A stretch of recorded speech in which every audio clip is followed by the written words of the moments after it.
Hermanos, Dios les bendiga.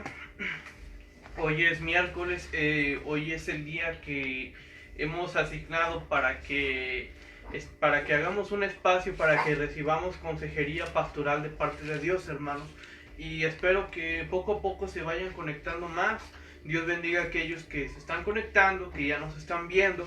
Dios bendiga a aquellos que nos van a ver en un futuro, y estamos seguros de que Dios va a hacer algo en la vida de algunos a través de la palabra que será expuesta en esta tarde. Amén, hermanos.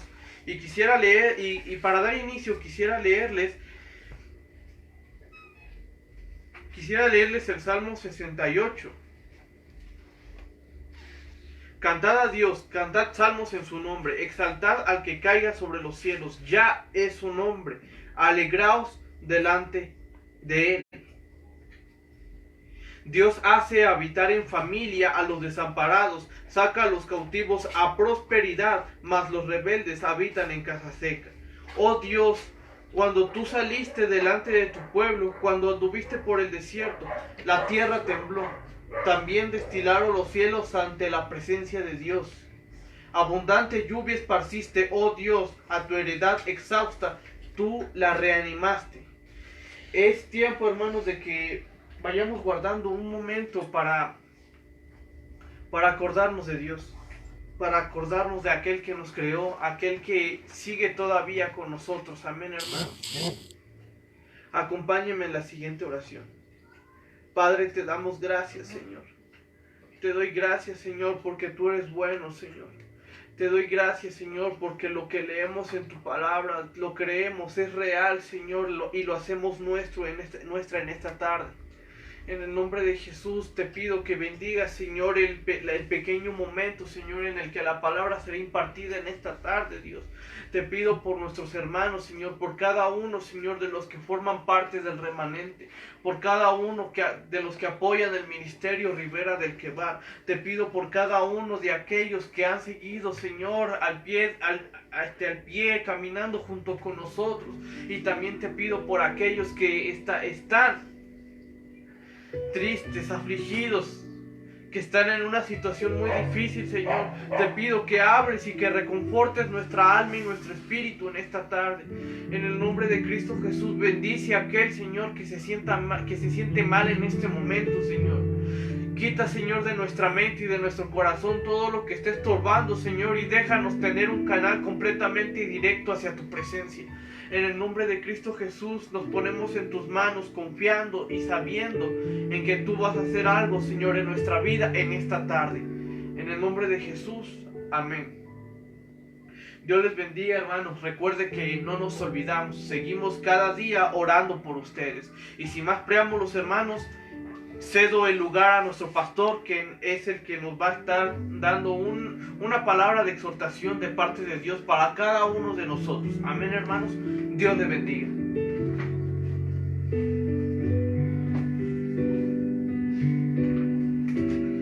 Gracias, hermanos que nos acompañan. Gracias que nos regalan unos minutos de su tiempo. Quiero quedarme con una frase que el día de ayer leí y que escribía uno de mis compañeros de ISUM. Dios no está levantando una generación de youtubers. Dios está levantando una generación de predicadores que lleven la palabra para guiar a la sociedad en un mundo perdido y a punto de naufragar. Que hemos dedicado el día miércoles para escuchar consejería pastoral. Así que no es propiamente una predicación, es consejería. Si usted tiene alguna duda, con toda confianza, por ahí pónganos en el espacio de los comentarios la duda que usted tiene al respecto. Si su duda es personal, en el sentido de muy privada, muy íntima, pues escríbanos por inbox, sea al inbox de Ribera del Quebar o al Facebook personal, o por WhatsApp. También puede hacernos llegar sus dudas. Que Dios les bendiga pues. Hoy, iglesia, amigos, hermanos, los que escuchan las enseñanzas y que han transmisión tras transmisión escuchado el consejo a través del Ministerio Ribera del Quebar, queremos decirle que nosotros los seres humanos somos complejos. Dios nos hizo y nos creó a nosotros con una complejidad muy grande. Mire, quiero que nosotros leamos en la segunda carta del apóstol San Pablo a la iglesia de los Corintios. Los que saben un poquito de Biblia saben qué singular era la iglesia de los Corintios en el tiempo del apóstol Pablo. Era conflictiva, era difícil. Y dice la Biblia en 2 Corintios capítulo número 10, dice: yo, Pablo, les ruego por la mansedumbre y ternura de Cristo, yo que estando presente ciertamente soy humilde entre ustedes, mas ausente soy osado para con ustedes. Ruego pues, fíjese bien, que cuando esté presente no tenga que usar de aquella osadía con que estoy dispuesto a proceder resueltamente contra algunos que nos tienen como si anduviésemos según la carne. Y fíjese cuál es la enseñanza del apóstol. Pues aunque andamos en la carne, no militamos según la carne, porque las armas de nuestra milicia no son carnales, sino poderosas en Dios para la destrucción de fortalezas, derribando argumentos y toda altivez que se levanta contra el conocimiento de Dios, y llevando cautivo todo pensamiento a la obediencia a Cristo. Quiero que platiquemos un poquito, mis hermanos, dentro de las funciones de la consejería pastoral. A veces escuchamos una serie de argumentos que se nos dan por muchas razones, por conducta, por pensamientos, por palabra, por proceder, justificando conducta, palabra, proceder, pensamientos, carencia de integridad, conceptos de vida, cosmovisiones. Y todas estas, iglesia, a veces están enmarcadas y están dentro de un frasco al que la Biblia les llama fortalezas, aunque dentro de la psicología se le da otro término. Por eso la consejería pastoral de esta tarde es la siguiente: el peligro de los mecanismos de defensa para la vida espiritual. Cuando hablamos de mecanismos de defensa, a los cuales vamos a definir su concepto, tenemos que entender que la guerra espiritual, aún con toda la polémica que el término pueda tener, la guerra espiritual no se lleva en los lugares celestiales, se lleva en la mente. La mente es el ring donde Satanás pelea en contra de la palabra de Cristo y de Cristo mismo por nuestro espíritu y nuestra alma, por nuestro ser y por todo lo que usted quiera que definirse a sí mismo. Es en la mente. Decían mucha gente dice que tiene la mente de Cristo y que está constantemente. Hace unos días prediqué en un lugar en donde se les ha enseñado que si declaran y decretan, le ganan al diablo. Y a mí se me hacía muy curioso porque hay una canción bastante curiosita, una canción que dicen que es para Cristo, que es bastante curiosita, que dice la canción: para machacarle la cabeza al diablo se necesita el poder de Dios. Y yo sé que sí ocupamos el poder de Dios. Pero, mis amados hermanos, cuando nosotros le queremos machacar al diablo y bailamos como bailan esta cancioncita, hasta el diablo se une al zapateado con nosotros.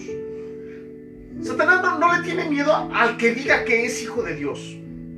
Satanás le tiene miedo a aquel que es el objeto de una voz de los cielos que diga: este es mi Hijo amado en quien tengo complacencia. A ese le tiene miedo Satanás.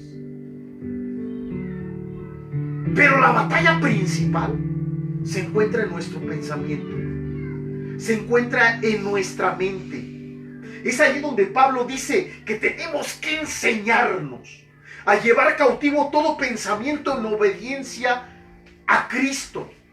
Es ahí donde dice que la palabra de Dios tiene que derribar argumentos y fortalezas que se levanten en contra de Cristo. Es en la mente.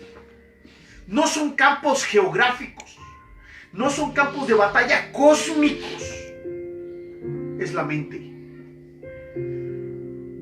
La palabra mente se define de la siguiente manera: como la facultad de pensar. Y el término combina dos palabras. La palabra nous, que es mente, y la palabra dia. De ahí viene, de la unión de la palabra nous y dia, viene la palabra dianota en griego, que es la facultad de pensar. La palabra nous es mente, dia es por mediación de. Entonces, cuando juntamos las palabras, nos sugiere un entendimiento. Nos sugiere una capacidad de reflexión. Nosotros, escuche bien, va a parecer un pleonasmo, va a parecer una redundancia, pero tenemos que pensar lo que estamos pensando. ¿Por qué pensamos lo que pensamos? ¿Por qué pensamos como pensamos? ¿Por qué pensamos de la forma que pensamos? ¿Qué nos lleva a pensar nuestros pensamientos? ¿Qué nos lleva a apapachar, a abrazar, a coquetear, a acariciar y a acurrucar los pensamientos que están dentro de nuestra mente? La palabra dianota significa una facultad de pensamiento. ¿Quién tiene la facultad? La tiene él, la tiene él, la tiene ella, la tiene ella, la tengo yo, la tiene usted. Porque Dios nos hizo a imagen y semejanza de Él. Es decir, con una capacidad de decisión. Y todas las decisiones que tomemos en la vida las debemos de hacer en base a un pensamiento. La Biblia nos da promesas respecto a la mente. En Colosenses, capítulo número 1, versículo 13, dice la palabra que el Señor nos ha librado de la autoridad de las tinieblas y nos ha trasladado al reino de su amado Hijo, en quien tenemos redención por su sangre, el perdón de pecados. Entonces, si Dios nos traslada de la cobertura, ahorita que está tan de moda la palabra cobertura, de la cobertura de las tinieblas a la cobertura del reino de la luz, del reino de Dios, entonces nuestra mente también tiene que sufrir esa transformación. En 2 Corintios capítulo 5 versículo 17 dice que de modo que si alguno está en Cristo, nueva criatura es.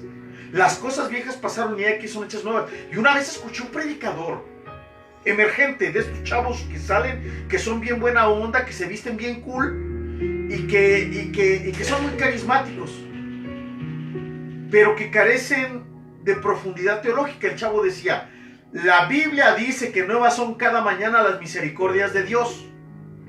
Por eso, aunque usted haya pecado en la noche, al otro día sus pecados ya han sido perdonados, porque nuevas son cada mañana las misericordias de Dios.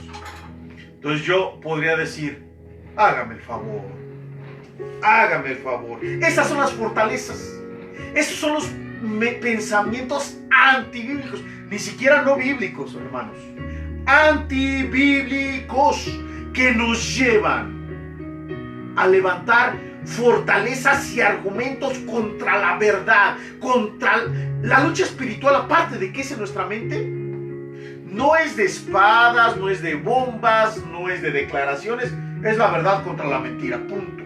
Dios es verdad, yo soy el camino, la verdad y la vida. Y si algo es imposible que Dios haga, es mentir. Pero Satanás, su naturaleza es la mentira, porque él es padre de mentira. Sin embargo, aun cuando muchos de nosotros aun cuando muchos de los creyentes han nacido de nuevo, ¿por qué siguen pensando de la misma forma que tenían antes de conocer a Cristo? ¿Por qué? ¿Sabe por qué? Porque cuando nosotros no conocíamos a Cristo, vivíamos una vida de independencia de Dios. Seamos honestos en términos bíblicos. El pecado más grande, mis hermanos, no es el pecado más escandaloso. El pecado más grande que el ser humano puede cometer es la independencia de Dios.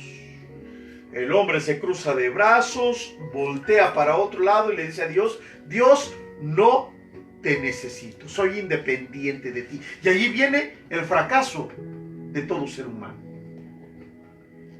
Entonces, como vivíamos en una vida de independencia delante de Dios, nosotros no borramos nuestro pasado.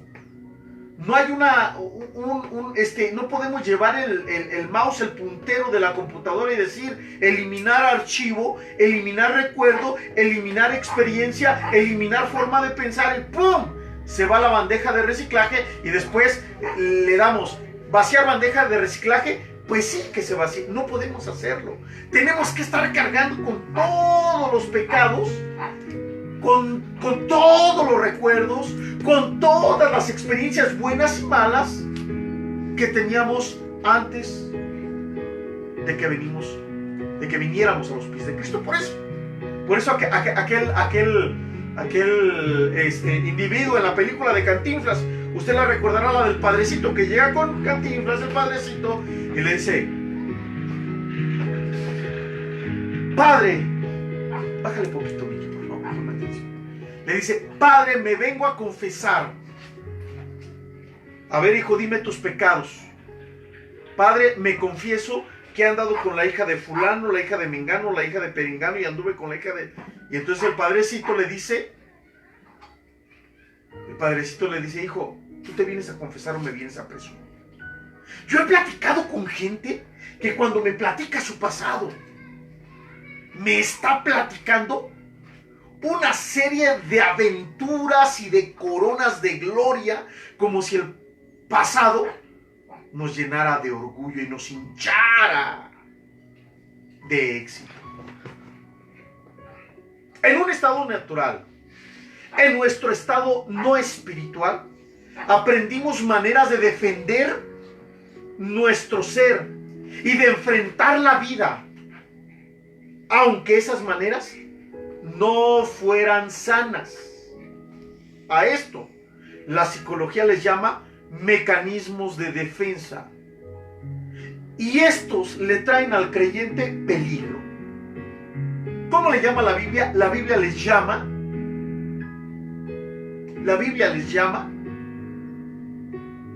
argumentos y fortalezas. Y les llama fortalezas porque hace la metáfora de aquellas murallas que rodeaban la ciudad y que nadie las podía penetrar. Entre muchísimos mecanismos de defensa mencionaré algunos. Número 1, la negación. La negación es cuando consciente o inconscientemente no enfrentamos la verdad. Número 2, la fantasía. Es cuando escapamos del mundo real. Número 3, el aislamiento emocional. Es cuando nosotros nos sentimos tan lastimados que de una forma inconsciente nos apartamos de la gente para evitar sentirnos rechazados. No para evitar ser rechazados, para evitar sentirnos. Y todo esto, mis hermanos, siempre que la vida de una persona está enmarcada y está fundamentada en sentimientos o en emociones, no podemos confiar en ello, porque los sentimientos y las emociones no son confiables. Usted no puede ni debe servir a Dios con el alma. La vida espiritual almática, la vida almática es una vida de inestabilidad. Hoy amaneció de buenas, mañana amanece de malas, hoy quiere a su marido, mañana odia a la vecina, pasado mañana tiene ganas de echarle ganas y después siente que Dios la abandonó. Esas son las emociones. Esa es la inestabilidad que caracteriza al cristianismo de la posmodernidad, porque no hemos aprendido a vivir en el espíritu y vivimos almáticamente y nos encerramos. Es más, hay siervos que hasta profetizan y predican almáticamente. Sus sentimientos, ¡pum!, los avientan allí en medio de la predicación. Sus emociones, ¡pum!, se las avientan allí en medio de la predicación. Casi, esto es tan predecible que usted puede sentarse a escuchar un predicador y con todo el gusto del mundo puede saber y puede darse cuenta cuáles son las situaciones por las que está atravesando. Se siente solo, se siente triste, se siente rechazado, se siente así, pam, pam, pam, pam, pam, pam, pam, pam. Porque así somos, mis hermanos. Vivimos almáticamente y esto es grave. La Biblia dice que el que vive satisfaciendo las obras, satisfaciendo su carne, va a cosechar corrupción y muerte. Y la zona almática, la parte almática del ser humano, es parte de la carne, no del espíritu. Y cuando hablamos de mecanismos de defensa también podemos hablar de la regresión. La regresión es retroceder a momentos menos amenazantes, a momentos más placenteros. Los recuerdos cuando yo era joven, que no tenía responsabilidades. O el desplazamiento, que es cuando nos adueñamos de frustraciones ajenas. En el cine hacen mucho este tipo de situaciones. Yo recuerdo el año pasado que salió la película de Guasón. Esta película manipuló las emociones y los sentimientos del espectador de tal manera que se comenzó a hacer un romance con el psicópata protagonista de la película. Y la gente comenzó a identificarse con él. Se adueñaba de los problemas del protagonista y decía, pobrecito, así como él está sufriendo, así sufría yo. No. Mucho cuidado. No es sano que nosotros nos identificamos. ¿Por qué no nos podemos identificar con David? Con su proceso, con su dolor, con su soledad, con sus formas en que Dios lo transformó. ¿Por qué no nos podemos identificar con Mateo, con Pedro, con Timoteo? ¿Por qué nos identificamos con Joker? Porque no hemos borrado la vida del pasado y vivimos de acuerdo a lo almático. Hay un mecanismo de defensa que se llama la proyección. La proyección inconscientemente es culpar a los demás. La racionalización es explicar la mala conducta. Ahora fíjese bien, de estos cuantos mecanismos de defensa: negación, fantasía, aislamiento emocional, regresión, desplazamiento, proyección o racionalización, aun cuando los psicólogos le llaman mecanismos de defensa, la Biblia le llama fortalezas. ¿Qué son estos? Son programas en términos cibernéticos, en términos informáticos, son virus que hay en nuestra mente, son formas de vida que aprendimos a hacer rutina cuando vivíamos independientes de Dios, en un estado natural. Así vivíamos. Ahora bien, la pregunta ahorita, mis hermanos, iglesia, sería: si nosotros antes de conocer a Cristo creíamos la mentira, la pregunta es, ahorita, ¿podemos creer la verdad? Si nosotros fuimos educados mal, ahorita podemos ser reeducados. ¿Se podrá reprogramar la mente? Porque la palabra arrepentimiento, iglesia, significa cambio de mente. Si antes no creía, pues ahora puedo creer, porque la Biblia me enseña que sí. Si antes yo vivía de otra manera, la Biblia dice que la palabra de Dios puede transformar nuestra forma de pensar. La Biblia es el único libro que forma, reforma, transforma y conforma al ser humano. Forma, reforma, conforma y transforma al ser humano. Ejerce 4 funciones. Sin embargo, ojalá y que todo fuera así de fácil como para decir, antes no creía, ahora ya creo. Antes era pecador, hoy soy santo. Tenemos que borrar estilos de vida y estilos de pensamiento, esos mecanismos de defensa. Tenemos que borrar esas fortalezas que nos están llevando a vivir con un límite a Dios. Olvídese de un límite a creerle a Dios para ver sus milagros. Olvídese de eso. Un límite al poder de Dios para que Él nos lleve de gloria en gloria y de poder en poder. Para madurar nuestro carácter, para que se vea en nosotros el fruto del Espíritu. Las maquinaciones de Satanás, iglesia, es infiltrar los pensamientos que él trae dentro de nosotros, por encima de la verdad de Dios. Ahora bien, si su servidor predica el fin de semana y predica el miércoles y usted ve en la televisión las mentiras de las noticias, ve en la televisión la telenovela, ve en la televisión La Reina del Sur, ve en la televisión a los narcos, escucha el reggaetón, el perreo y la sexualización de todo este tipo de situaciones. Usted cree que la palabra que se le predica cada 8 días, 2 veces o 3 veces por semana, va a poder hacer competencia con las maquinaciones de Satanás? No, hermanos, no podemos. Los pastores no podemos hacerlo. De allí que les enseñamos, les insistimos. Algunos, como su servidor, somos bastante fastidiositos y estamos por las noches en el devocional de hoy, el Espíritu Santo en la vida de Isaías. En el devocional de hoy, la libertad de vivir en el Espíritu. En el devocional de hoy, el beneficio de leer la palabra. Y todas las noches, con excepción de cuando tenemos reuniones, les mandamos un devocional. Porque sabemos que el enemigo, iglesia,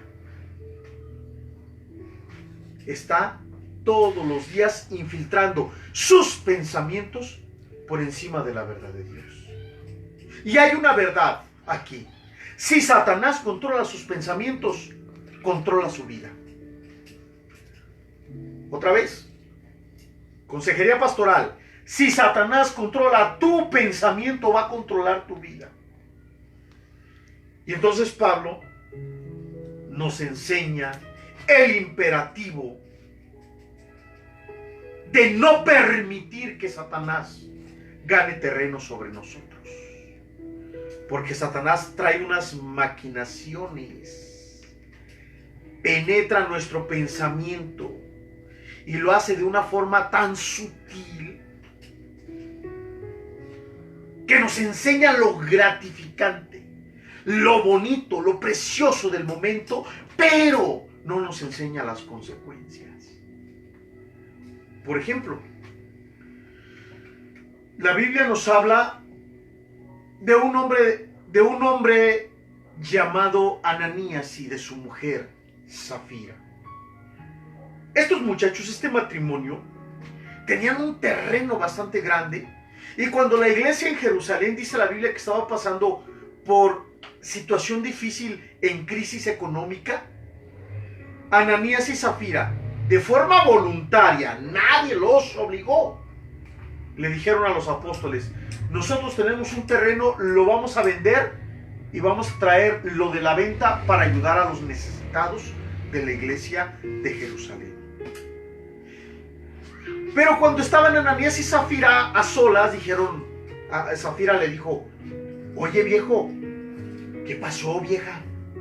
Oye, ¿cómo crees que les vamos a dar a los discípulos? ¿Cómo crees que les vamos a dar a los apóstoles? ¿Cómo crees que les vamos a dar aquello, todo lo que nos dio el terreno?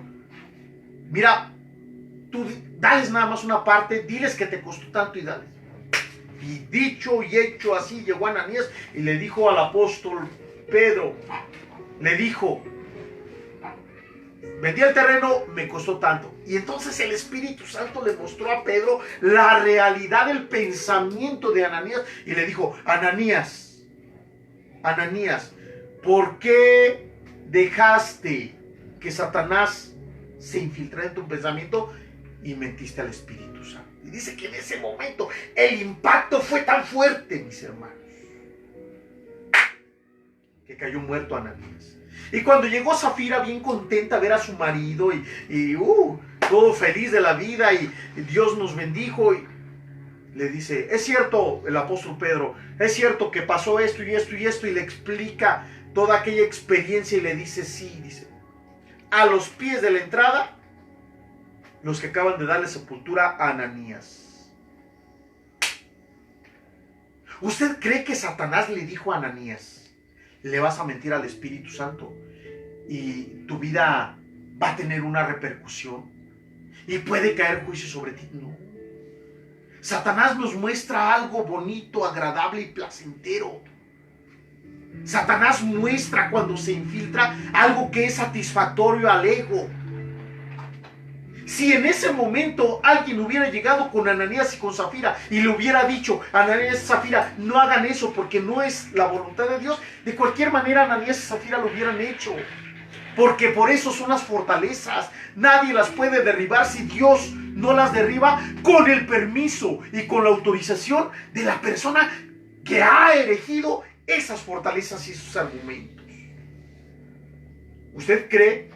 Dice la Biblia que cuando Judas entregó al Señor Jesús, dice la Biblia que Satanás entró en el corazón de Judas.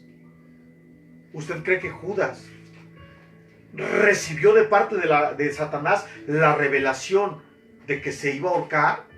¿De que se iba a despeñar a un barranco? ¿Usted cree que Satanás tuvo una visión de su futuro en eterno en el infierno por haber traicionado al maestro? No. Vio algo bonito, agradable, que era 30 monedas de plata. Qué interesante, ¿no, mis hermanos? ¿Usted cree que cuando David, para darle realce a su triunfo, se puso a censar al pueblo y Dios le envió un juicio, ¿usted cree que Satanás le mostró el juicio de Dios? No. Le mostró el ego elevado, el éxito por encima de todas las cosas, la prosperidad de su nombre, la prosperidad de su reino. Porque Satanás pone sus maquinaciones por encima del pensamiento que tanto trabajo nos cuesta construir. ¿Usted cree que cuando Saúl venció sobre Amalek y venció sobre Edom y venció sobre quién sabe cuántos reinos y constantemente lo que le caracterizaba era la desobediencia después de que Dios le daba triunfos? ¿Usted cree que Saúl recibió de parte de Satanás la visión, la revelación, la evidencia de que el Espíritu Santo se iba a apartar de él y que iba a venir un espíritu inmundo a atormentarle? No, mis hermanos. Satanás no nos muestra consecuencias, nos muestra lo bonito, nos muestra lo agradable. No le des diezmo al pastor. ¿Cómo le vas a dar diezmo al pastor? Y esto no lo decimos por nosotros como pastores, lo digo por mi amigo que es pastor en Zacatecas, lo digo por mi amigo que es pastor en Matamoros, lo digo por mi amigo que es pastor en Oaxaca, lo digo por mi amigo que es pastor en Tabasco, lo digo por mi amigo que es pastor en Ecuador, lo digo por mi amigo que es pastor en Tijuana. Si usted supiera cuánta gente llega y vemos unos claros argumentos y fortalezas: no diezmes, no ofrendes, que se ponga a trabajar el pastor. Si no diezmas, te va a alcanzar para comprarle llantas al carro. Si tú no diezmas, vas a poderle comprar la computadora a tu hijo. ¿Que tu hijo necesita un celular nuevo? ¿Cómo lo vas a pagar? Pues no diezmes y de allí se lo vas pagando. ¿Se fija usted los argumentos? ¿Se fija usted las fortalezas que Satanás erige sobre los pensamientos? ¿Dónde está la consejería pastoral? La consejería pastoral está reitero, El campo de batalla espiritual no se encuentra en el marco cósmico, no está en los cielos, está en su mente, iglesia. Hermano, está en su pensamiento. Ese es el ring de la pelea cotidiana y de la lucha espiritual. Si Satanás, consejería pastoral, si Satanás controla tus pensamientos, mi hermana, mi hermano, si Satanás controla tus pensamientos, va a controlar tu vida. ¿Cuánta gente muere de cirrosis? ¿Usted cree que Satanás les mostró a la gente cuando se estaban embriagando el futuro devastador y de vergüenza para sus seres queridos? ¿Para sus hijos? ¿Sabe cuántos hijos sufren el estigma de haber tenido un padre alcohólico que los estaba marcando y que les estaba destruyendo la autoestima? Pero no, ahí está Satanás. ¡Ay, qué bravo! Que vean cuántas caguamas te tomas, que vean cuántas botellas de vino, que vean cuántas botellas de mezcal o de tequila te toman, para que vean que eres bien macho. Esto es lo que Satanás nos muestra. Estupidiza nuestro ego, mientras nuestros seres queridos están sufriendo y están agonizando. ¿Cuáles son las características de las maquinaciones? ¿Cuáles son las características de estas fortalezas? Tengo 6 características, mis hermanos. La primera, son en primera persona. Es decir, la persona que la sufre piensa que son suyas. Tú piensas que son tuyas. Usted piensa que le pertenecen. La persona que se va a suicidar, la muerte, el suicidio nunca va a venir de Dios. Viene de Satanás. Porque Satanás viene para matar, para hurtar y para destruir. Y Cristo viene para tener vida, para dar vida y vida en abundancia. Y piensan que son tuyas. Mátate, me voy a matar, que al cabo que nadie me quiere, a nadie le importo. Pero tú no has visto una sombra de obscuridad, una sombra que te susurra al oído: mátate, nadie te quiere, a nadie le interesas, tu esposa te odia, tus hijos te odian, tus papás te odian. ¿Para qué te esfuerzas si nunca vas a poder hacer nada en la vida? Si te matas, nadie te va a echar de menos, a nadie le importas. Y entonces, aun cuando un espíritu inmundo está susurrando todo este tipo de cosas, iglesia, aun cuando un espíritu inmundo está susurrando este tipo de cosas, la persona piensa que son suyas, que nacen de su propio pensamiento, de sus propios conceptos o de su propia capacidad de reflexión. Porque déjeme decirle que los únicos a los que yo he escuchado que los espíritus inmundos les susurran en tercera persona son a la gente que tiene esquizofrenia. Quema la casa, nadie te quiere, mejor mátate, aviéntatele al carro, aviéntatele a las llantas del camión, arrójate del puente, pon un lazo en la viga y ahórcate, tómate el raticida, compra una caja de diazepam o de carbamazepina y mátate. A los únicos a los que Satanás les habla en tercera persona es a los que médicamente están diagnosticados con esquizofrenia. Pero la característica principal, iglesia, es que Satanás nos hace creer que los pensamientos son de nosotros, son en primera persona y que no son para hacer daño. Fíjese qué mentira, ¿eh? Muchas veces esos pensamientos, número 3, son justificables para nuestra propia persona. ¿Por qué te robaste el dinero de tu amigo? Es que no traía yo dinero para irme para mi casa. Es que no tenía para los zapatos del niño. Es que no tenía para aquello. Es que no tenía para allá. Una vez recuerdo un caso muy chistoso en un lugar donde yo trabajé, que alguien, ya sabe cómo a todos se nos olvida, dejó su celular por allí dentro de una institución. Y alguien llegó, vio un celular bonito y lo agarró y se lo echó a la bolsa. En lugar de haberlo reportado a la dirección, Después la dueña lo reportó, lo buscamos y de una manera u otra manera llegamos a encontrar el celular y le preguntamos al muchacho, ¿por qué te lo llevaste, hombre? ¿Por qué agarraste algo que no es tuyo? Es que yo pensaba que la persona que lo había dejado allí ya no lo quería y por eso lo dejó allí. Iglesia, el pecado nos tapa la razón, nos tapa el coco, nos tapa la capacidad de pensar, nos tapa la capacidad de reflexión. Yo recuerdo a aquella persona que echaba rondanas en el cesto de la ofrenda y cuando le preguntaron le dijeron, hermano, ¿por qué echa rondanas? Y agarra la rondana y dice, ay, ¿son rondanas? Yo pensaba que eran monedas japonesas, los yenes. Otros echan botones porque decían que se confundían. Yo me acuerdo de un pastor, un amigo de nosotros de allá de Zacapu. Estaba re feliz el pobre muchacho porque le habían diezmado 500 pesos.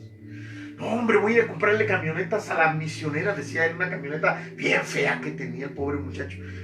No tenía ni reversa, la teníamos que empujar para y luego ya le ponía en la primera y salía, pero no tenía ni reversa la camioneta.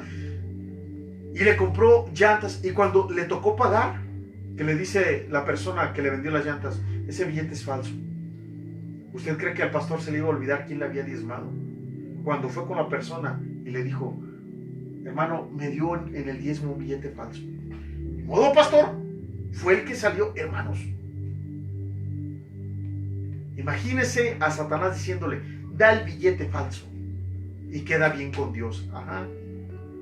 Ándele, cómo no. Son justificables a la propia persona. Contradicen el sentido común espiritual. Y muchas veces estas actitudes reciben un aplauso, un loor, obviamente por las mentes carnales. Y estas actitudes contradicen la exhortación, la consolación y la edificación bíblica. Ahora bien, ¿cuál es la forma como nosotros podemos llevar estas fortalezas para hacer la voluntad de Dios? Número 1, aplica el principio bíblico. Lleve cautivo el pensamiento, sujete el pensamiento. Y si la Biblia dice que si la Biblia dice que usted tiene que amar y tiene que perdonar, aunque sus sentimientos se resistan, ame y perdone. Eso es sujetar el pensamiento. Si se encuentra un billete de 500 pesos y la Biblia dice no robarás, si se encuentra una cartera con la dirección y con identificaciones y dirección y la Biblia dice que no robarás, mi hermano, no robe. Eso es sujetar el pensamiento nuestro a la palabra de Dios. Número 2, pues arrepentirnos de los pensamientos que nosotros sabemos que son malos. Tenemos que arrepentirnos. ¿Tampoco no los ha tenido? Yo sí, iglesia. Muchas veces. Y si alguno de mis compañeros pastores dice que no los ha tenido, yo les podría presentar con facilidad a la persona más hipócrita y más mentirosa del reino, del país y hasta del mundo. Llene su mente con la palabra de Dios. ¿Quiere ganarle a Satanás? Llene su mente con la palabra de Dios. Piense en lo que es bueno. Piense en lo que es la voluntad de Dios. Y finalmente, en sincera oración, vacíe el contenido de sus pensamientos ante la presencia del Espíritu Santo. Anótenos por ahí sus comentarios. Estamos en la mejor disposición de apoyarle, de servirle, de orar con usted y de orar por usted. Continuamos ofreciéndoles, si usted no tiene una Biblia, nosotros tenemos algunas Biblias para obsequiar, algunos Nuevos Testamentos para obsequiar. Requisito, que viva en Morelia, obviamente que no tenga Biblia y que no pertenezca a una congregación cristiana, y quien la tiene que pedir es directamente la persona interesada. Mis amados, esta es la consejería de este día. Oramos que esta consejería pueda ser de mucha bendición para ustedes. Padre, gracias por tu amor y por tu misericordia. En el nombre de Jesús tú puedes conocer quiénes están contigo, quiénes en su pensamiento están buscando agradarte. Pero sabes quiénes han abrazado un mecanismo de defensa que Satanás ha arraigado dentro de sus corazones para no obedecer a tu voluntad. Ayúdanos a confrontarnos con tu verdad y con tu palabra y hacer tu voluntad, Señor. Sana al que se encuentre enfermo, liberta al que se encuentra cautivo, suple un trabajo al que se encuentre desempleado y déjanos decirte que tú eres nuestro Señor y nuestro Salvador. En el nombre de Jesús, muchas gracias. Amén. Gracias. Que Dios les bendiga, iglesia. Los esperamos próximamente en nuestras transmisiones. Les abrazamos con amor.